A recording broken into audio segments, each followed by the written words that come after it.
Rasil TV. Untuk Islam yang satu.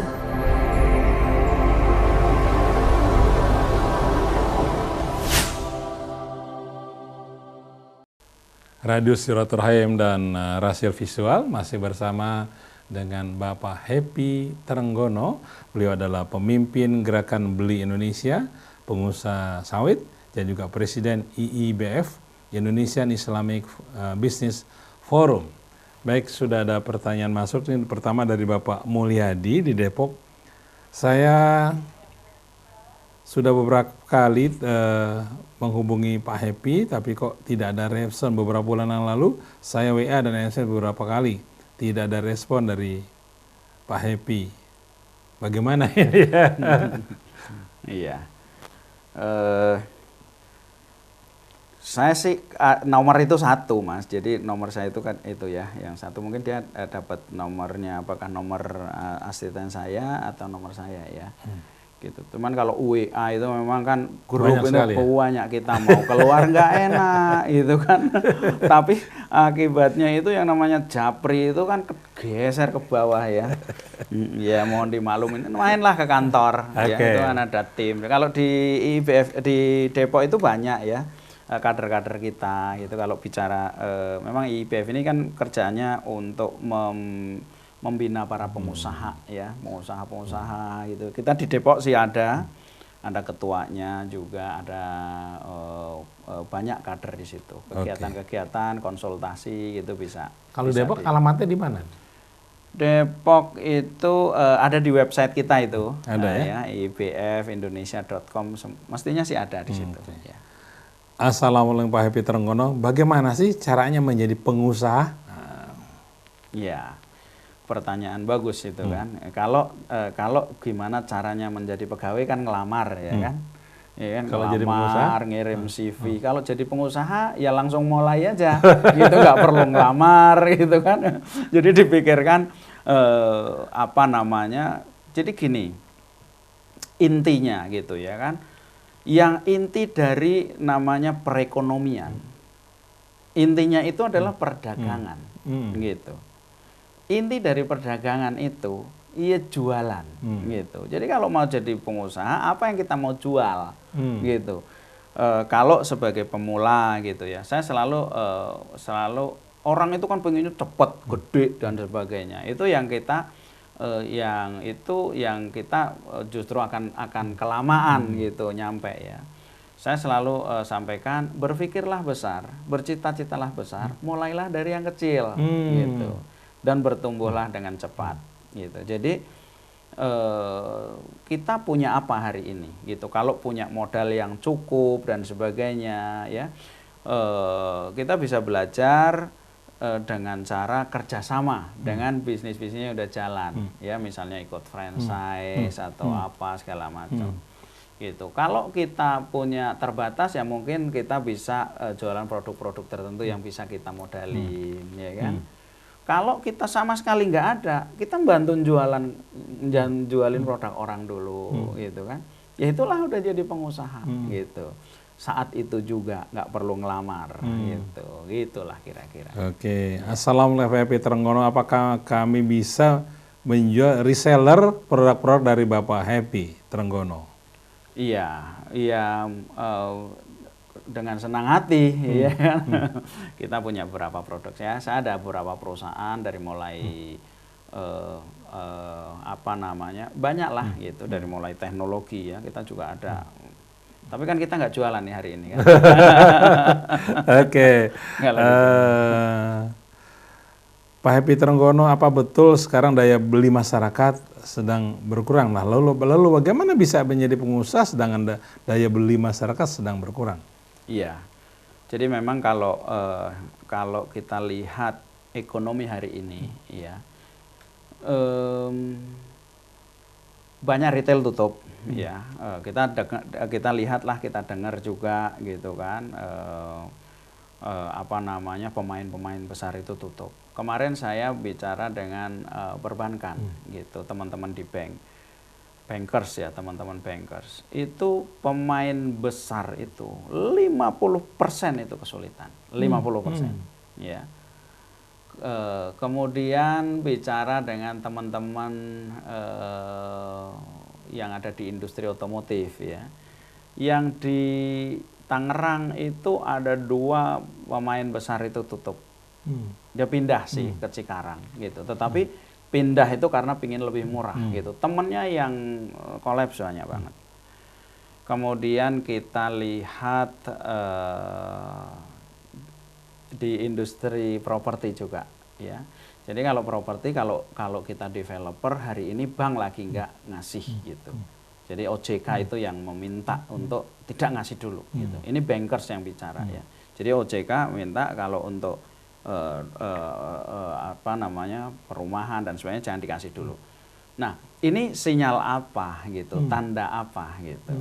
Kita kan kalau berbicara tentang daya beli selalu dibantah bahwa daya beli itu tidak melemah gitu. Kalau ada juga yang bilang bahwa mereka shifting pindah ke online dan sebagainya. Tapi properti kan ikut nggak laku gitu. Jadi ya kan masalahnya kan nggak laku properti gitu. Sepeda motor juga berkurang gitu.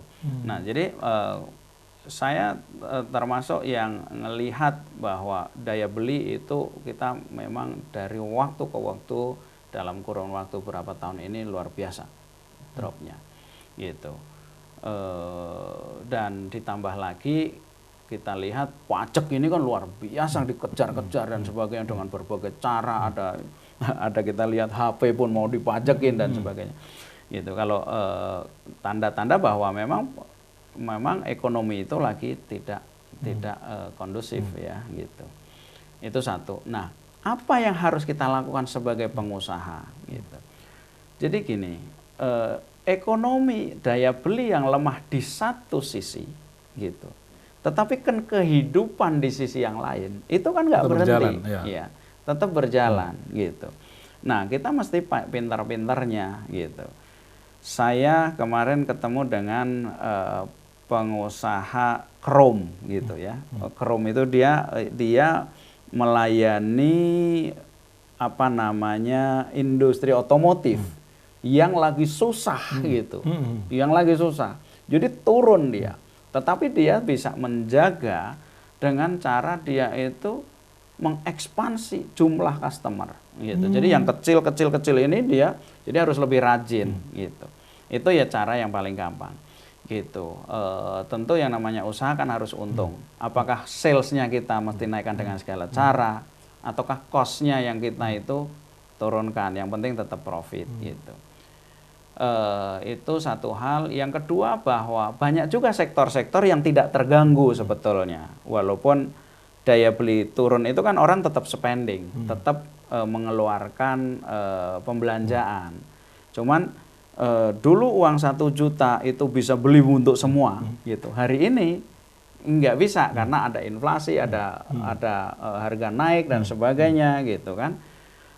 Tetapi dari 10 item yang dulu kebeli itu kan pasti ada pengurangan. Ya, 4 item atau 6 item yang terbeli gitu. Nah, itu yang saya sebut ada sektor-sektor yang tidak terganggu karena orang mesti spending untuk itu ya. Ya kalau kita lihat retailer gede mungkin kolaps gitu, tetapi sabun kan tetap jualan gitu kan. Gitu, air minum tetap jualan. Sekolah tetap anak-anak gitu ya. Itu dan saya rasa keadaan ekonomi dan sebagainya kan tidak akan terus berlangsung. Yang namanya sulit itu kan tidak akan terus ini ada waktunya juga, ada masanya. Gitu. Di perusahaan Pak Happy sendiri terjadi goncangan nggak dengan kondisi seperti ini? Alhamdulillah enggak ya. Alhamdulillah enggak. Iya. Karena faktor kelapa sawitnya atau apa? Enggak juga. Ya kalau sawit kan naik turun harga sawit ya kita masih hidup kan gitu. Tapi kalau saya contohnya kalau sekolahan kan juga enggak ya, industri pendidikan kan baik-baik aja. Kemudian ada kebetulan kita ada manufacturing juga, manufacturingnya juga berhubungan dengan kebutuhan hari-hari. Jadi memang ya enggak kalau di perusahaan saya di grup enggak nggak kita rasakan ya. Oke. Mas Krisna tadi katanya mau kasih nomor telepon Pak Happy mana? Oke, siap Anda. Plus Mas rasakan bacakan ya. 0813 sudah. Kemudian 26 22 8145. 0813 26 22 8145. 0813 kemudian 26 kemudian 22 8145. Bapak Happy Trenggono. Pak Happy, saya berminat ingin ikut buka restoran. Kira-kira restoran apa yang paling bisa dijual, Pak Happy? Iya, ini pertanyaan menarik kan ya, gitu. Jadi saya ingin buka restoran. Nah, restoran apa yang paling menarik? Kita kan kalau kita lihat ya di pinggir jalan ya, kita lihat restoran Padang laku, ya kan? Warteg laku, tukang bakso laku, gitu. Semua laku, gitu. Nah, pertanyaannya, apa kalau saya bikin restoran Padang itu mesti laku juga? Nah, di situ sebetulnya, gitu. Maka yang saya bilang tadi gitu. Jadi menjadi pengusaha itu bukan tergantung dari produk gitu. Bukan dari jenis gitu. Jadi bukan apa yang kita lakukan, tetapi bagaimana kita melakukannya. Gitu. Jadi kalau kita bilang restoran Padang laku, kita buka belum tentu juga laku gitu. Kenapa? Karena di situ ada ilmunya gitu. Ada ilmunya yang harus kita pelajarin gitu. Orang bikin itu jadi gede, belum tentu kita bikin itu bisa jadi gede. Nah, disitulah gunanya kita belajar.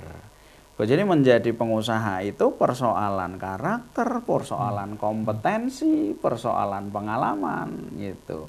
Nah, untuk menghindari resiko-resiko itu, maka kalau Anda pemula gitu, bekerja samalah dengan yang udah jalan gitu, kerjasama. Atau kalau enggak ya cari orang yang tahu gitu, atau cari mentor gitu. Cari mentornya yang orang yang udah punya restoran banyak. Gimana sih gitu. Itu milih lokasi aja ada ilmunya. Iya kan? Milih orang ada ilmunya gitu, dan seterusnya. Kira-kira seperti itu. Oke. Assalamualaikum Pak Trenggono. Kulon Progo itu kampung saya. Pak Trenggono, saya di Kecamatan Temon yang lagi bangun bandara. Wah, iya.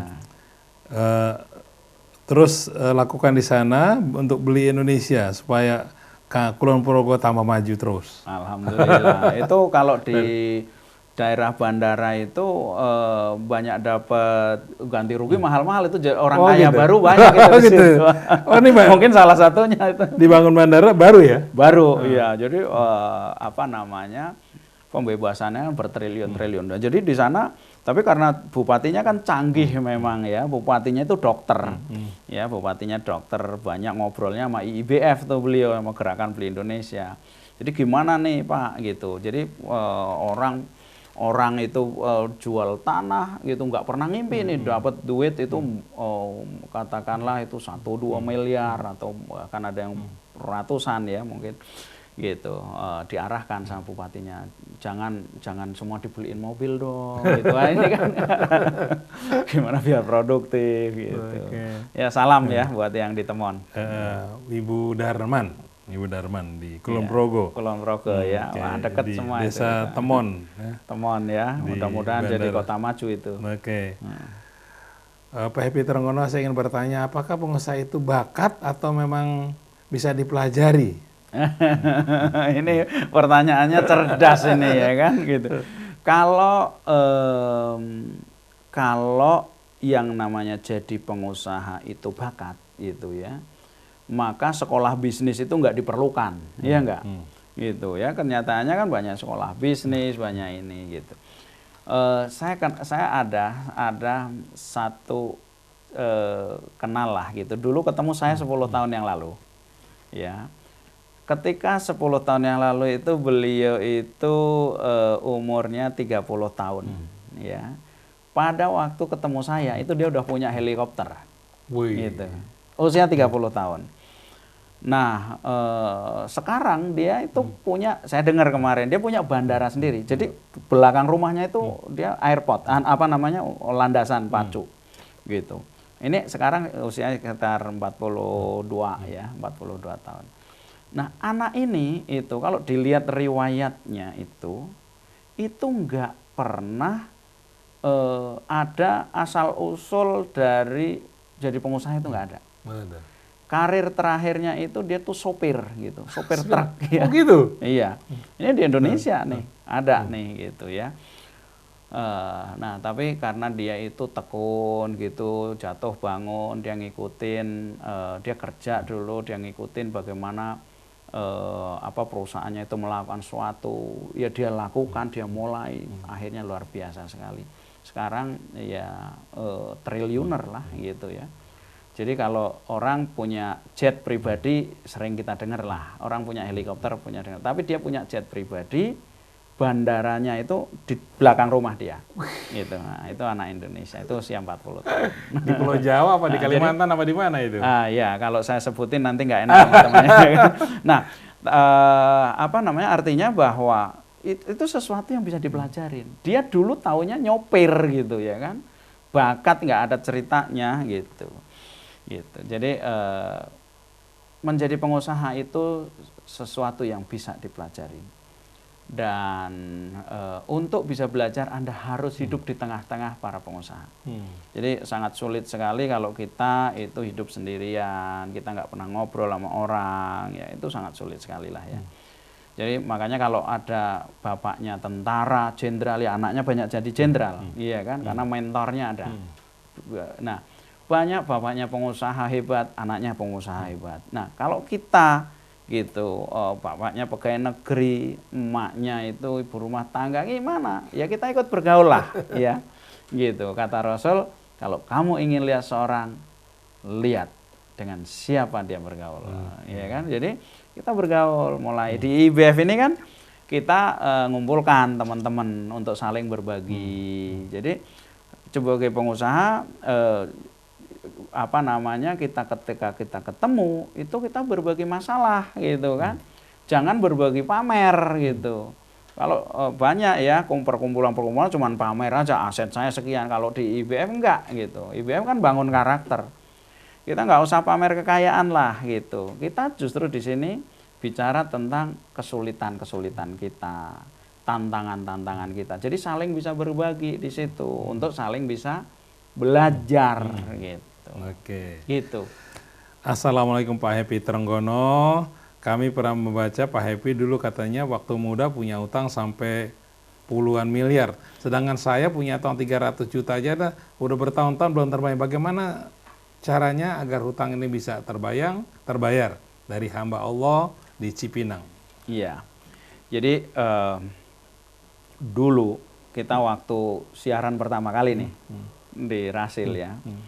Waduh, itu kita kan bahas utang ya. Wah, luar biasa tuh.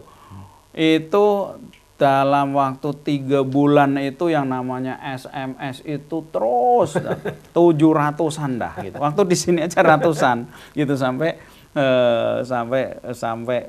rupanya utang ini ganggu banyak orang ya.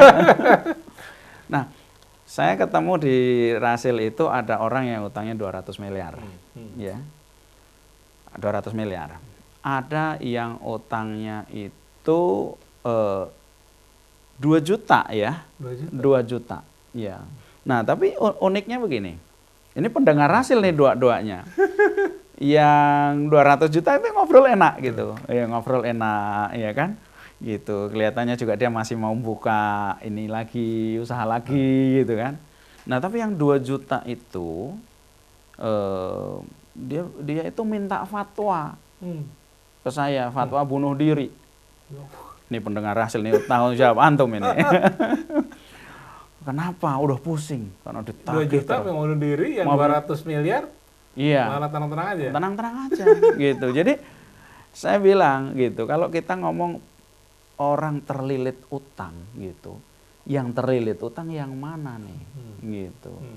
Yang 200 juta, yang 2 juta atau 200 miliar, kan itu jawabannya jelas gitu. Jadi di IIBF saya menemukan banyak sekali kasus-kasus seperti ini. Kalau beliau dulu kalau beliau berapa tadi 300 juta ya? 300 juta itu kalau ya apakah itu gede atau kecil? Gitu. Itu kembali kepada kita. Jadi yang namanya utang itu tidak diukur dari berapa jumlahnya. Tetapi bagaimana kita melihat utang itu. Gitu. Bagaimana kita melihat utang itu? Di IIBF itu banyak pengusaha-pengusaha yang terlilit utang dulu. Ada yang ratusan miliar, ada yang puluhan miliar, ada yang udah nggak punya apa sama sekali, dan mereka bangkit. Gitu. Banyak orang yang bertanya, rahasianya di mana? Nah, itu ya rahasianya itu penting itu. Rahasianya di mana? Jadi begini ya. Menjadi pengusaha itu sebetulnya adalah sebuah sebuah cara gitu, cara bermain gitu. Yang saya sebut itu entrepreneurship itu. Itu adalah cara bermain kaya gitu.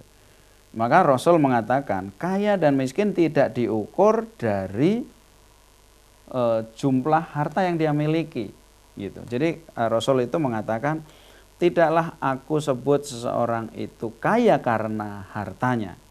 Aku sebut orang kaya itu karena jiwanya. Maka demikian juga orang tidak disebut miskin itu karena utangnya. Gitu. Tetapi kaya dan miskin itu jiwanya. Nah, kalau saya lihat bahwa yang 200 miliar ini punya jiwa kaya itu, mentalitas kaya gitu. Jadi dia pikirkan gimana caranya dan sebagainya. Iya kan? Tetapi yang 2 juta itu nggak punya gitu. Mentalitas miskin, mentalitas kaya itu nggak punya. Sehingga dengan 2 juta dia pikir hidup udah habis gitu. Nah, padahal kalau di dalam Islam itu yang namanya masalah itu kan selalu datang itu karena kita mampu menyelesaikan gitu, mampu menyelesaikan. Jadi yakinlah gitu bahwa kita mampu. Kalau nggak punya duit kan biasa aja gitu. Ngomong negara aja bisa nggak punya duit, iya kan? Gitu. Jadi negara bisa ngutang. Enggak bisa ngutang, kita juga bisa ngutang. Ya, namanya pengusaha itu isinya adalah usaha gitu kan. Gitu bisa ngusahain. Mau beli barang nggak punya duit tapi bisa punya. Karena bisa ngusahain gitu.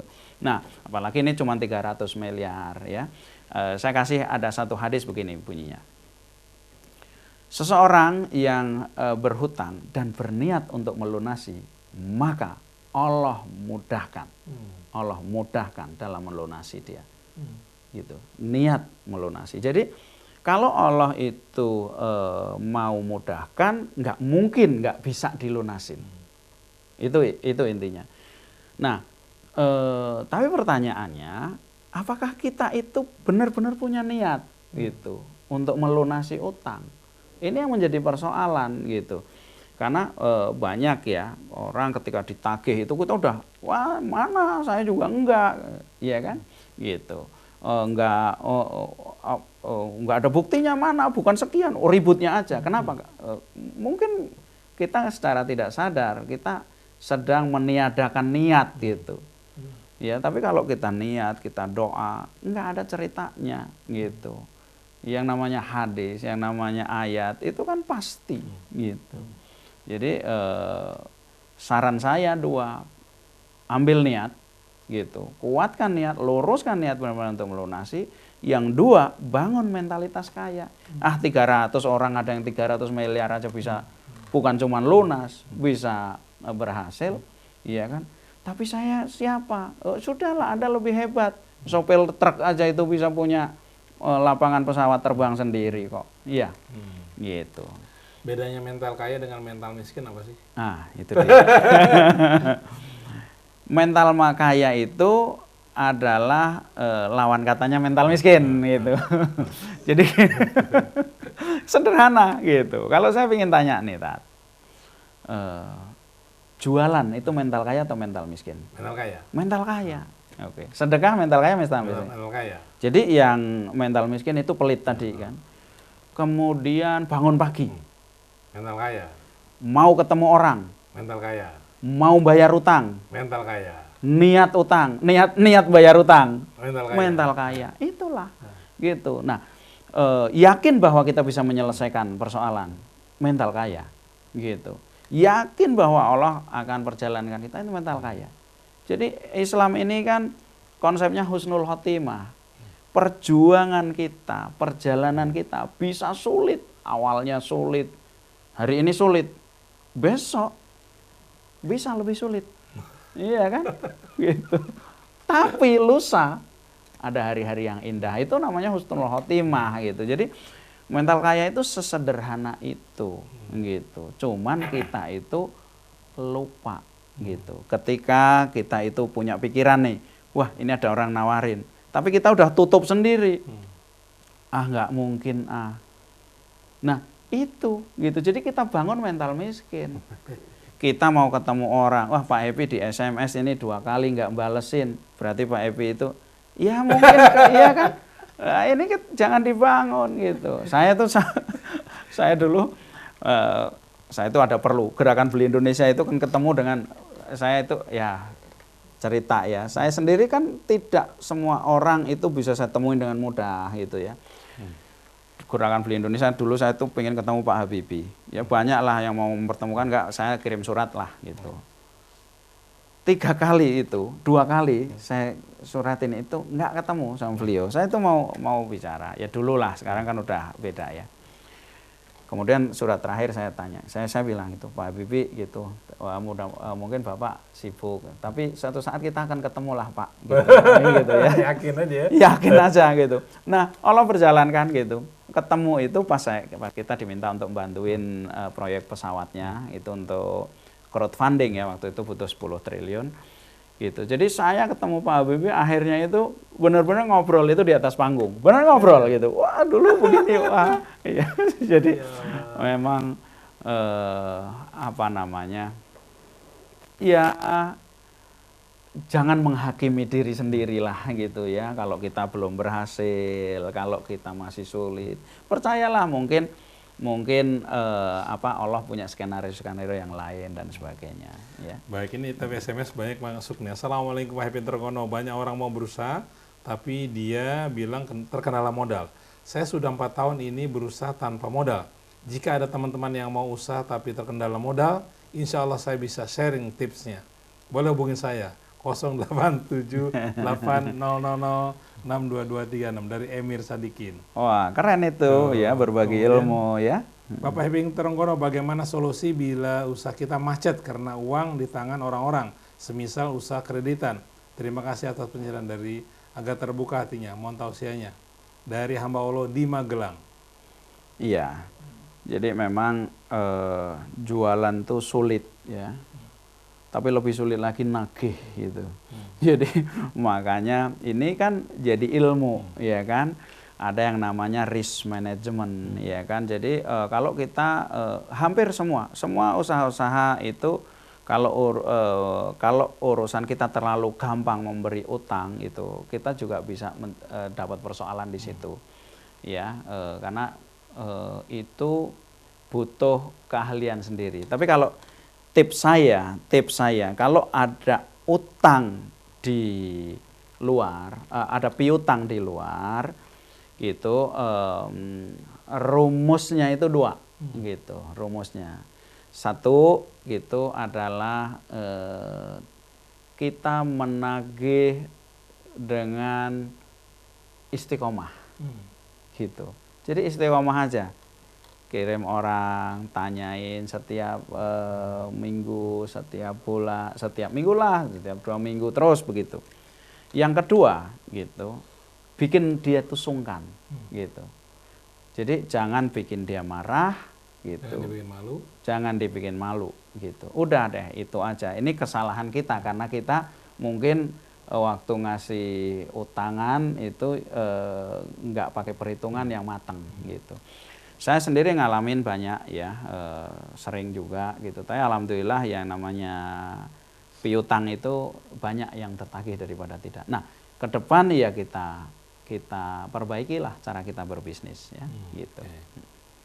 Assalamualaikum Bapak Happy, menghadapi situasi ekonomi saat ini sikap apa yang harus dilakukan sebagai orang yang awam? Terima kasih dari 087878 195 sekian. Saya nggak ngerti yang disebut awam itu apa, apakah beliau itu pengusaha atau bukan. Tapi kalau bicara ekonomi sulit, jadi gini ya, ada lingkaran kontrol yang kita bisa kontrol, ada lingkaran yang tidak bisa kita kontrol. Kalau urusannya nasional daya beli turun, apa yang kita mau lakukan gitu? Itu urusannya presiden, ya enggak? Gitu. Presiden bisa kasih insentif ini, insentif itu, bangun ini, bangun itu dan sebagainya. Itu bisa. Nah, kita apa? Nah, kita ya lingkungan yang bisa kita kontrol. Diri kita, keluarga kita. Kalau pas lagi sulit gitu ya, yang namanya belanja, spending atau pengeluaran itu mesti harus lebih dikendalikan gitu. Yang kedua, bagaimana kalau beliau pengusaha, itu sebagai pengusaha harus lebih kreatif gitu. Jadi pakai terobosan-terobosan kayak teman kita yang tadi itu. Dulu itu cuman pegang 3 customer, dia udah pegang banyak customer. Dari situ dia ketolong gitu. Itu yang paling gampangnya. Gitu. Kalau bagi pengusaha-pengusaha yang udah besar mapan, cobalah lihat sektor-sektor lain. Ya, contohnya sektor pendidikan itu nggak ada kenal krisis, gitu kan? Gitu. Anak sekolah itu kan pasti akan disekolahin terus itu. Itu juga hal-hal yang bisa kita lakukan. Nah, hari ini yang kalau keadaan sulit itu cash itu harus dihemat benar, gitu. Bahkan kalau ada aset-aset yang ini ya kalau bisa dilikuidkan jadi cash itu hari ini itu sangat membantu. Gitu. Oke, Pak Happy, bagaimana kalau kita mengerjakan proyek-proyek pemerintah dengan swasta? Apa perbedaannya? Ya kalau proyek pemerintah, pemerintah yang bayarin pemerintah. Tapi dari segi jadi gini, kita lihat dari pertanyaannya perspektif apa ya. Kalau di pemerintah itu pembayaran kan mestinya lebih terjamin ya. Gitu. Kalau swasta kita mesti lihat. Tapi kan banyak icip-icipnya biasa. Nah, itu belum ke situ saya, belum ke situ ya. Jadi dari satu sisi, dari sisi pembayaran itu lebih terjamin gitu. Karena ada anggarannya, ada segala macam gitu kan. Nah, kalau di swasta kita harus lihat siapa yang ngasih. Apakah perusahaan itu mampu atau tidak gitu. Nah, hal yang lain itu tadi kalau di pemerintah mungkin gitu. Mungkin ada enggak semua sih gitu. Kalau di Kulon Progo ya bersih lah itu, bupatinya ini semua bagus gitu ya. Kalau di lain tempat kita nggak ngerti, ada yang mesti meja ini berapa, meja itu berapa dan sebagainya, itu kan resiko-resiko ya.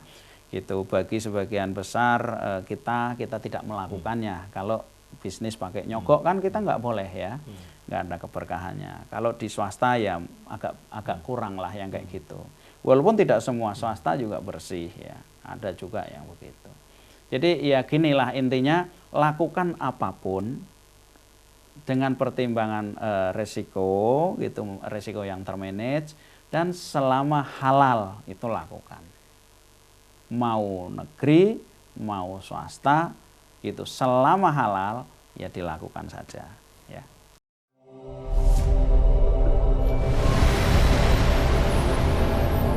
Rasil TV, untuk Islam yang satu.